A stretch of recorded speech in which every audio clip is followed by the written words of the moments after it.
नमस्कार दोस्तों, आयुर्वेद अमृताना में मैं डॉक्टर विशाल शिवरे आप सभी का सहृदय स्वागत करता हूं। दोस्तों, आज मैं आपको अभ्रक भस्म के विषय में बताऊंगा कि अभ्रक भस्म के क्या डोज होता है, उसकी फार्माकोलॉजी क्या है, वो किस रोग में दी जाती है और उसकी पैकेजिंग यानी कौन कौन सी कंपनियां उसको बनाती हैं। तो दोस्तों, अब अभ्रक भस्म जो है मार्केट में दो तरह से मिलता है, एक साधारण अभ्रक भस्म और एक शतपुटी अभ्रक भस्म। एक सहस्त्रपुटी भी आता है, वो और ज़्यादा महंगा, जितना ज़्यादा पुट बढ़ते जाएंगे उतनी ज़्यादा अभ्रक भस्म महंगी होती जाएगी।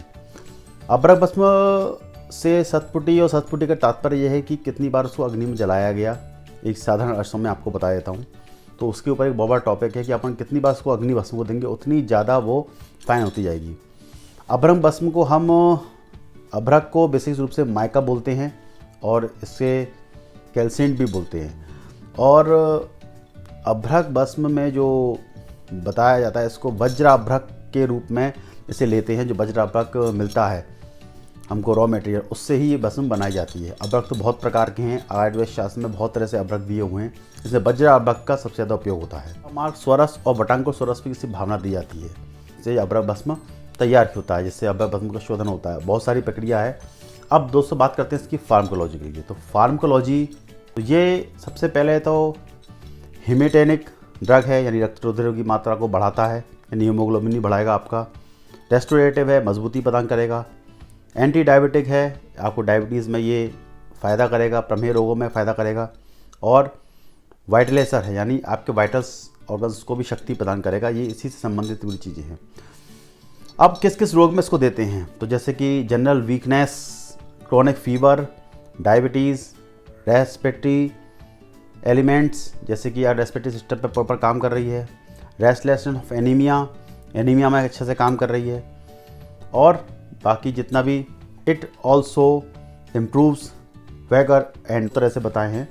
एक 5 से 10 साल के लिए 120 मिलीग्राम, 11 से 25 साल के व्यक्ति के लिए 400 मिलीग्राम और 25 साल से ऊपर व्यक्ति के लिए 360 मिलीग्राम का मॉर्निंग इवनिंग में शहद के साथ इसको देते हैं।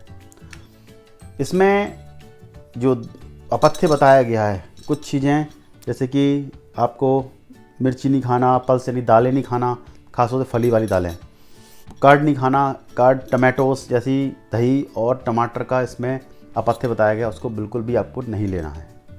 कोई भस्म लेने से पूर्व आप पहले फिजिशियन का परामर्श अवश्य लें, अपने अनुसार चिकित्सा ना करें। अब बात करते हैं शतपुटी अभ्रक की। शतपुटी अभ्रक में विशेष रूप से सेम वही इसकी फार्माकोलॉजी है जो मैंने आपको बताई। विशेष रूप से इसको टीबी में दिया जाता है, ट्यूबरक्लोसिस में इसका सबसे ज़्यादा उपयोग होता है। क्रोनिक ब्रोंकाइटिस और अस्थमा में इसको दिया जाता है, फीवर में दिया जाता है।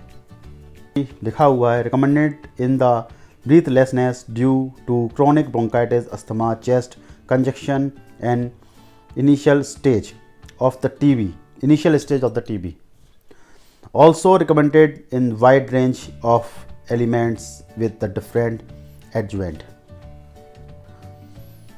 और इसकी जो डोज है 120 मिलीग्राम से 240 milligram in the taken morning and evening with the honey of the diet by the physician, यानी शहद के साथ इसको देना है और फिजिशियन से इसके बारे में पूछना है, तभी भस्म दी जाती है। और बाकी ये भस्म और भी तरीके से और भी भस्मों में मिला के भी दी जाती है। पथ्य इसमें वही है, आप टमाटर यानी टमाटो, कर्ड यानी दही, इन सबका पथ्य करें, दालें कम करें।